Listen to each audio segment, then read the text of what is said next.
in my front yard here in Arizona, and today I'm going to be planting a blue Java banana.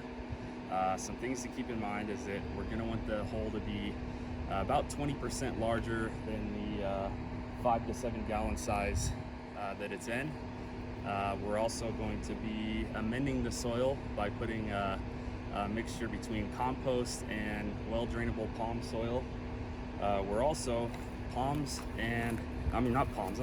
banana trees, especially the blue Java banana, are heavy feeders. So you're going to want to use a lot of compost. You're going to want to use fish plant food. And you're also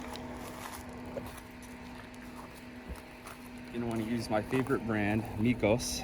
It is mycorrhizal fungus. So this is all going to contribute to that healthy soil. As you know, without healthy soil, we don't have healthy plants. So I'm going to get to digging and then show you when I'm done. Alright guys, I got the hole dug about 20% larger, maybe a little larger than I anticipated, but we're going to use Omni. It's a good compost. It's very basic, it's cheap, about $6, Lowe's, Home Depot. So, if you come over here, I will show you that the bottom layer that I'm going to do is going to be compost first to amend this awful alkaline Arizona soil. This is also not a one-time thing. This is something you have to keep up on here in Arizona to have good soil. You have to do a lot of compost and feed this banana tree a lot. We're going to layer the bottom here just a little bit, just like so. Then we're going to take our palm soil, so that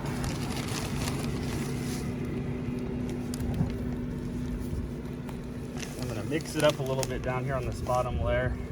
It's okay if, you know, a few percent of Arizona caliche or whatever gets mixed in.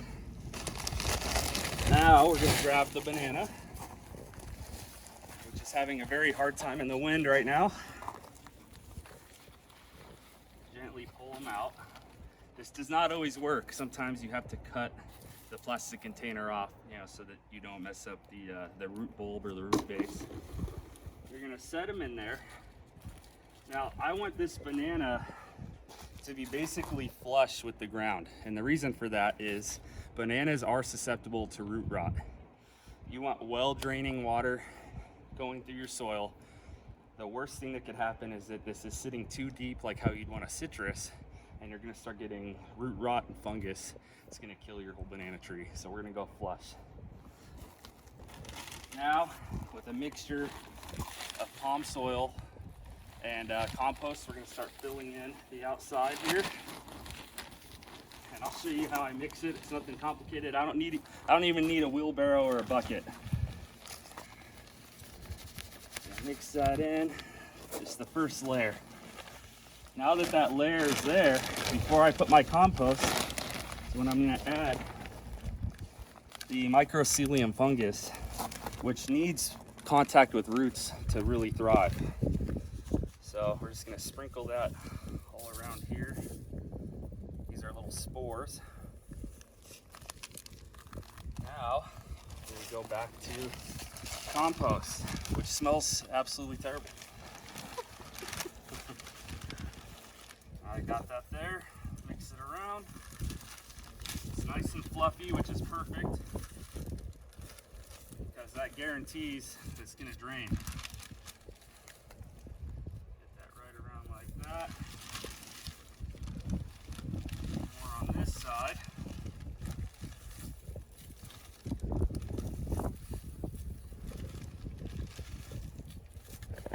Now we will add more palm soil.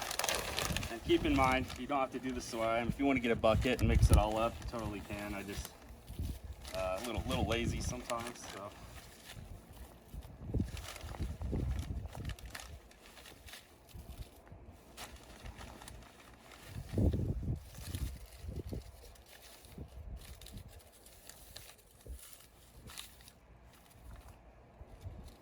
Now, the reason I put it higher than anticipated is because it's gonna settle down.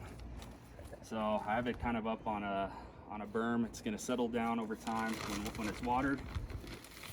And the most important step right now, you don't want to push it too hard down because you don't want to compact it and create too dense of soil, but you want to make sure it's filled in. So I just feel around with my fingers. And then the most important step out here in Arizona is mulching. We are going to heavily mulch the top of this, so we guarantee insulation, protection from the cold, and that we have moisture in there at all times. All right, guys, now we're gonna put mulch on top of the soil for the banana. You can get bags of mulch like this at Lowe's, Home Depot. That's like $3 a bag. If you're doing a larger project, you can call any companies that do supply mulch, and they can drop it off by the ton in your driveway. So it's whatever your preference is. I don't need too much right now. I already mulched my backyard. So it's gonna be our first layer. Once it starts breaking down over time, we're gonna add more and more. Ideally, we want about 12 inches of mulch to be broken down over time. I'm gonna start pouring that in. Why is that you want that much mulch broken down over time? Because it's organic. It's an organic material. So anything that breaks down that's organic is just gonna be nitrogen that's gonna enrich our soil. So it's also the best insulator that you can buy. You don't need to spend money on anything fancy. This is the best thing you can do for heat and cold protection for something like this. Oh, okay, cool. Now, if you were attempting like a breadfruit or a coconut palm in Phoenix, then you'd need some more cold protection. However, this is plenty for a banana. You'll see just piling it on, just like this.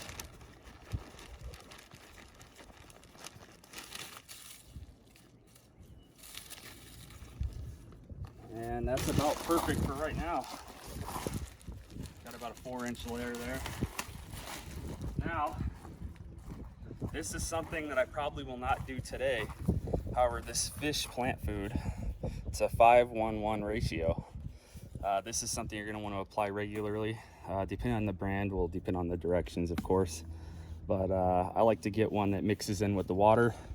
I'll usually apply this liberally on top of the soil, and I'll water it in. You do have to be careful out here in Arizona. If it starts getting too dry, you can get all sorts of issues, like you can get salt burn on your plants, and that can become an issue. So usually when that starts happening, we can add sulfur and manganese, iron, and get the plant nice and happy again. So guys, let's take a look. One drop of banana. The more I feed it, it's gonna end up flowering and hopefully